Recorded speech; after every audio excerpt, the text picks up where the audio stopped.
లక్ష్మీదేవి రాగానే పందిరికి కలప్ చేసింది అమ్మోయ్. అవునమ్మోయ్. అమ్మ బాబు సిగ్గుపడుతున్నావు ఏడ్చాము. పాలు తాగా నొక్కమ్మా. అవునమ్మా. అయ్య బాబు తిరిగేసి మనగేసేస్తున్నావు ఏంటే బాబా. అయ్య బాబు సంతగా నుంచి చదువుకుంటానే ఉంటుంది మా లక్ష్మీదేవి. అవును. ఒక్కింటికి చదువుకుపోయినా ఒప్పుకోదు. తీసేయండి అమ్మా తలా తలా మారి ఫోటోలు. అవును. తీసుకోండి అమ్మా రావాలి. వాళ్ళు బుగ్గమారి వచ్చాడంటే అడావిడి చేసేస్తాడు ఇప్పుడు. అయ్య బాబు పొద్దున చాలా పని ఉంది. దేవారం పోవాలా. అవును. ఎంత పీతలు తేవాలా. నర్సాపురం పోయి మంకీలు తేవాలా. అవును. మటన్ బిర్యానీ తీసుకోవాలి. బేసక్క పెట్టేయమంటున్నారు మమ్మల్ని. అవును. అలాగని చెప్పి అలా కళ్ళక్కడ లక్ష్మీదేవి కళ్ళ పెడుతుంటే ఈ బుగ్గ మహర్షి ఎలా సక్కెళ్తున్నాడు రా. వైకుంఠ పట్నాలు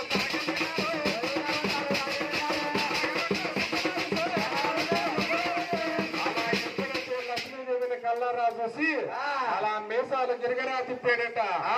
కళ్ళెర్ర చేసాడంట. పడపడ్డామని కొరికి ఎడమగాలతోటి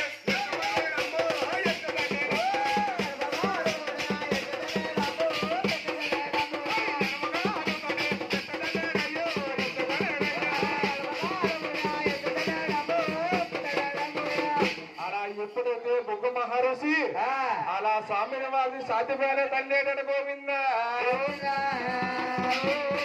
అరే నా ప్రాణనాథుని ఈ ముసలివారు ఎవరో వచ్చి సాధ్య మీద తండడమా. ఎంతటి ఘోరమా. ఇంతటి నాకు అవమానం జరిగిన చోట నేను ఉండలేనని చెప్పి ఆ లక్ష్మీదేవి అలా బాధపడిపోతుందండి గోవిందు. నాదో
బాబోయ్ అయ్య బాబోయ్ ఎంత తడిపేసిందమ్మా లక్ష్మీదేవి బాధపడుతున్న కన్నీటితోటి ఆహా.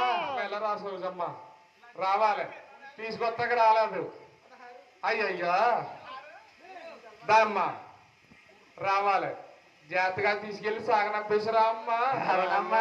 దూరంగా ఉండి చెల్లి నువ్వు చూస్తేనే ఎలాగున్నావు ఇలా అమ్మ చెయ్యట్టుకోమ్మా లక్ష్మీదేవితో అయ్య బాబోయ్ రామ్మ చెయ్యట్టుకో అమ్మా ఇదేంటి సిటికి నీళ్ళ సిటికి లేస్తావేటమ్మా అలాగని చెప్పి ఎప్పుడైతే లక్ష్మీదేవి అలా బాధపడుతుందో తల్లి భూదేవి గారు అలా దారి ఇచ్చేసిందంట దారి ఎప్పుడైతే ఇచ్చేసిందో ఆ లక్ష్మీదేవి అలా సాగెళ్ళిపోయిందంట గోయంలో ఎప్పుడైతే లక్ష్మీదేవి సాగిల్లిపోయిందో ఇక్కడ మహానుభావుడు నొక్కుతా ఏమి చేసాడ్రా అటుకో తొక్కి అలా నొక్కుతా ఏమి చేశాడు ఆయన నొక్కుతా ఏమి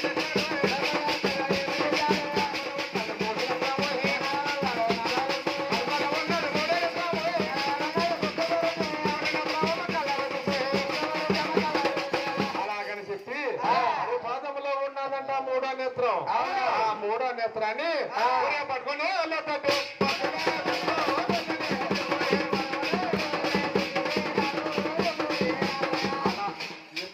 బొటకనేళ్ళతో మూడో నేత్రం పోటీ చేసేసాడు ఆ రక్త మడుగుల్లో బుగ్గ మహారుషి తూలుతా కూడా ఆ మహావిష్ణుమూర్తికి శబనగరం పెడుతున్నాడంట ఏమనరా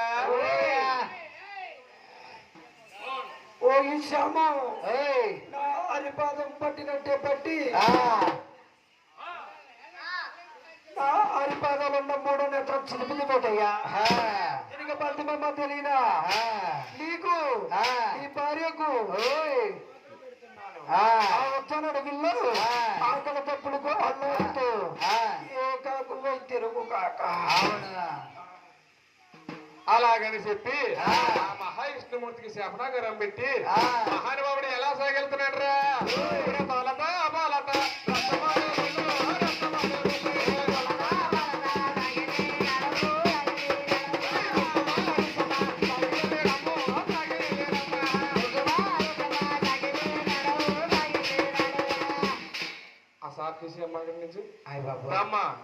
శ్యామ్ సుందర్ రావాలి చాలా బాగుంది నీకు నాకు ఇక్కడ ఫోటో తింటే సమరం పాడు పాడు ఇప్పుడు అలాగని చెప్పి లక్ష్మీదేవి తన తల్లి గారి దగ్గరికి వెళ్ళిపోతే ఈ శ్యామ్ విష్ణుమూర్తి గారు అరే మా మేనల్లుడు గారు లక్ష్మీదేవి కోసం ఎలా బాధపడిపోతున్నాడు రా పాడు పాడు పాడు రాకుండా పాట పాడాలి మరి నాకే తెలుసు పాడు అలాగని చెప్పి ఈ మహానుభావుడు లక్ష్మి కోసం ఎలా బాధపడుతున్నాడు రా లక్ష్మే లక్ష్మే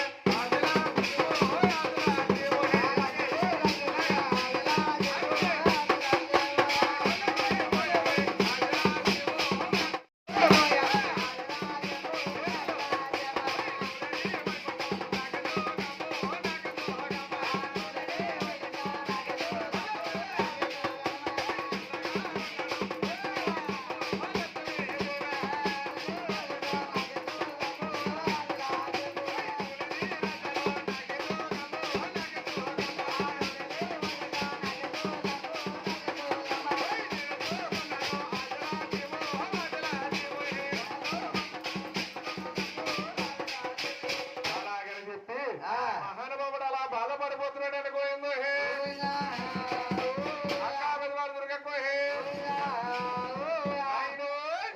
లక్ష్మణ మాట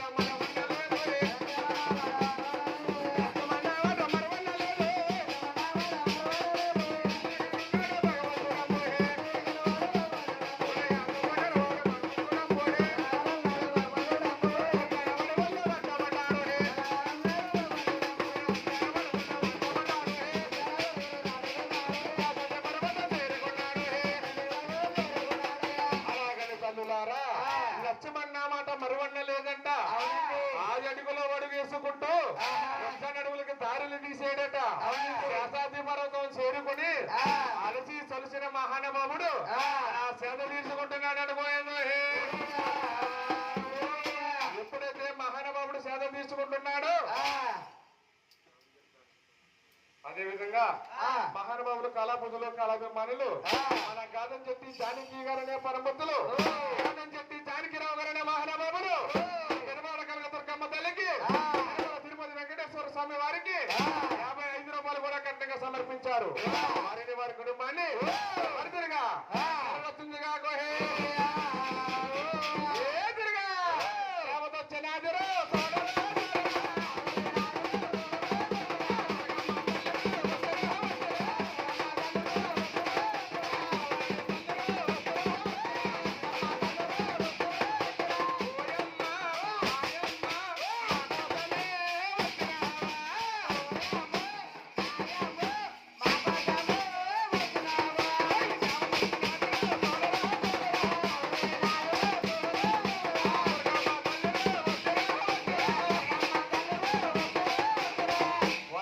కుటుంబాన్ని